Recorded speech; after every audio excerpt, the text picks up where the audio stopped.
Olá, meus amigos. No estudo de hoje do livro Pão Nosso, nós vamos refletir sobre o capítulo 133, onde Emmanuel intitulou como O Grande Futuro.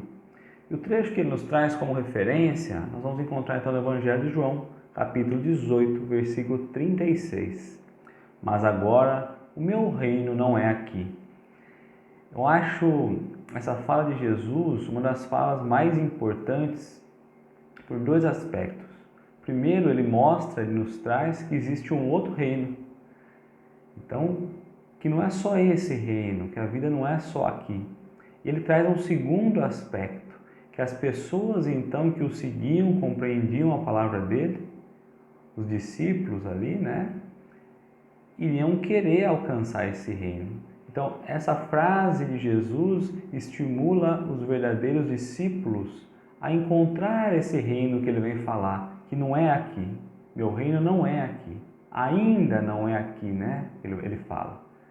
Então, os discípulos fiéis a ele, aos seus ensinamentos, que já entendiam, começam a partir daquele momento querer também fazer parte desse reino. E como que a gente faz parte desse reino, o reino de Jesus, que é o reino dos céus, que é o reino de Deus? Nos melhorando, evoluindo, progredindo. E aí nós podemos partir para o Sermão da Montanha, as bem-aventuranças, as virtudes ensinadas do Cristo. Então essa passagem do Cristo, embora muito simples, muito curta, nos traz uma reflexão muito grande, muito intensa.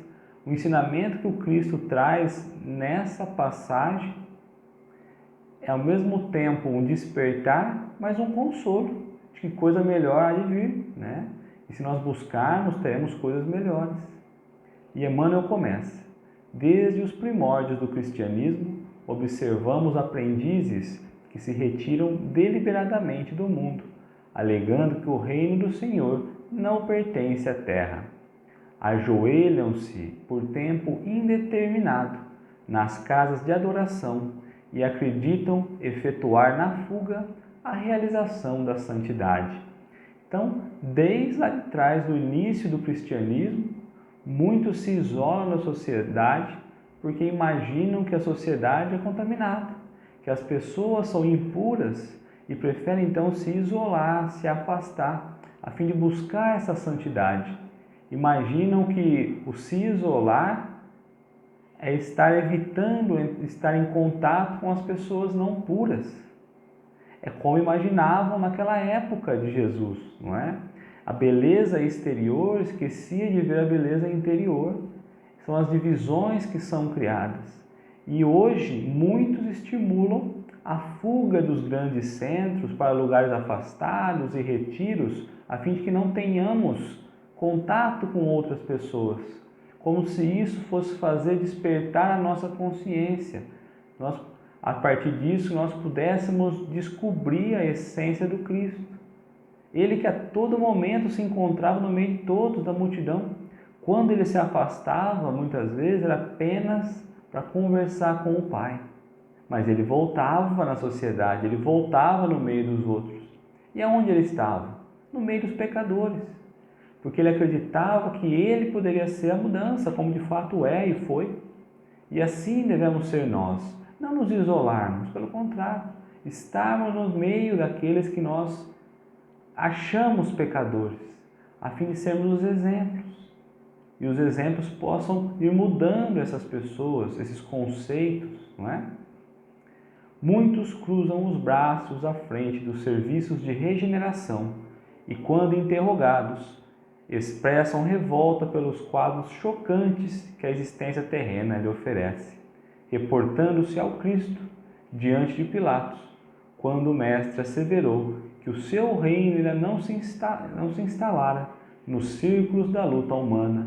Muitos mesmo se imaginam cristãos vão trazer a lembrança a Pilatos, nesse momento que o Cristo dá a resposta a Pilatos, que o reino não é aqui. Então a pessoa cruza o braço e fala: mas se o reino dos céus não é aqui, aqui eu não vou fazer nada. Eu não vou progredir, eu não vou ser melhor, eu não vou buscar evoluir, eu não vou olhar os meus erros, eu não vou tentar colocar atenção nos meus acertos. O Cristo mesmo falou que o reino não é aqui, o reino dele não é aqui. Eu quero o reino do Cristo, eu vou esperar de braços cruzados. Mas esse reino vem através de construção, e é a construção própria, a construção íntima. A reencarnação vem nos mostrar muito isso, e a existência de vários mundos, de vários orbes, também nos colocam esse questionamento. O que de fato estamos fazendo aqui? Qual tem sido o nosso propósito? Porque nós encarnamos e imaginamos que a nossa missão e o nosso objetivo é apenas nos melhorar. Mas nós esquecemos que nós estamos aqui a serviço do Cristo. Nós estamos aqui em serviços espirituais, nos melhorar e melhorar ao outro. É de fato seguir o que o Cristo tem nos pedido, nos imposto, com todo o coração, com todo o amor, porque Ele responde diretamente à vontade de Deus, à vontade do Pai. E é justamente essa que tem que ser praticada. Mas nós, ao contrário, fazemos o quê? Colocamos a nossa vontade, as nossas verdades, os nossos desejos. No entanto, é justo ponderar que o Cristo não deserdou o planeta. A palavra dele não afiançou a negação absoluta da felicidade celeste para a Terra, mas apenas definiu a paisagem então existente, sem esquecer a esperança do porvir. Então ele não deserdou a Terra, falou, aqui é terra de ninguém, aqui não tem mais jeito, aqui nunca vai mudar. Pelo contrário, ele disse que ainda não era. Estamos nós caminhando aí, de provas e expiações para um mundo de regeneração. Mas depende de nós, da nossa transformação moral, da nossa vontade em caminhar e evoluir. O Cristo já falou, ainda não é aqui. Mas o reino de Deus uma hora irá se instalar aqui na Terra. O mundo passará para um mundo de regeneração, não é? Depois passará para outros níveis de mundo, mas depende de nós. Então cruzar os braços, imaginar que o Cristo tenha negado que a Terra seria capaz de evoluir, é um erro muito grande. Ele diz que ainda não era, mas seria.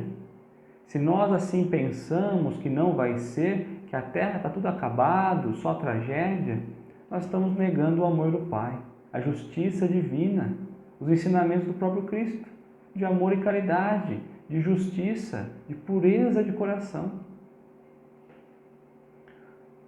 O Mestre esclareceu, mas agora o meu reino não é aqui. Então, mas agora. Em algum momento há de ser. Quando nós estivermos prontos, será, mas depende de nós. Semelhante afirmativo revela-lhe a confiança. Jesus, portanto, não pôde endossar a falsa atitude dos operários em desalento, tão só porque a sombra se fez mais densa em torno de problemas transitórios ou porque a ferida humana se fazem por vezes mais dolorosas. Tais ocorrências, muita vez, obedecem à pura ilusão visual. Então, hoje nós nos encontramos em um ambiente mais sombrio, numa época de transição, diante de problemas, mas não é por esse motivo que a Terra não é um local bom. Não é porque em alguns momentos existem situações ruins, tenebrosas, que nós temos que nos assustar com o rumo pelo qual a Terra está indo. Ele coloca, são problemas transitórios. E são esses problemas que servem para nós nos transformarmos, avançarmos, evoluirmos, ultrapassar o problema, mostrar que nós temos a fé. E a fé operante, aquela que trabalha, que faz obras, que olha o outro como irmão, que eu amo o outro, dentro do ensinamento do Pai.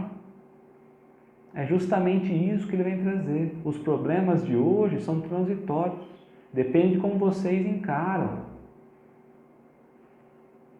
A atividade divina jamais cessa e justamente no quadro da luta benéfica é que o discípulo esculpirá a própria vitória. Não nos cabe a deserção pela atitude contemplativa, e sim avançar confiante no grande futuro. E aí ele coloca no grande futuro, porque as atividades divinas, Deus não para, não cessa. a todo momento Ele vem criando e nos dando oportunidades. E qual é o grande futuro senão o reino dos céus? Esse grande futuro é trabalharmos para implantar o reino dos céus na terra, como exemplo. Independente se a situação está ruim, no meio da escuridão nós temos que fazer acender dentro de nós a chama, a fagulha, a centelha divina a iluminar. Quando olhamos uma cidade lá longe, na escuridão, nós só conseguimos identificar então essa cidade pelas luzes. E ela não está em toda a cidade, está em alguns pontos, mas o que se destaca é a luz de cada casa, de cada via, de cada poste. E assim devemos ser nós, acendendo as nossas luzes individuais, a fim de compreender que hoje o reino dos céus ainda não é aqui, que o mundo que Jesus espera ainda não é aqui, mas nós iremos trabalhar incessantemente a fim de instalar o reino dos céus aqui nesse mundo, nos nossos corações. Muito obrigado.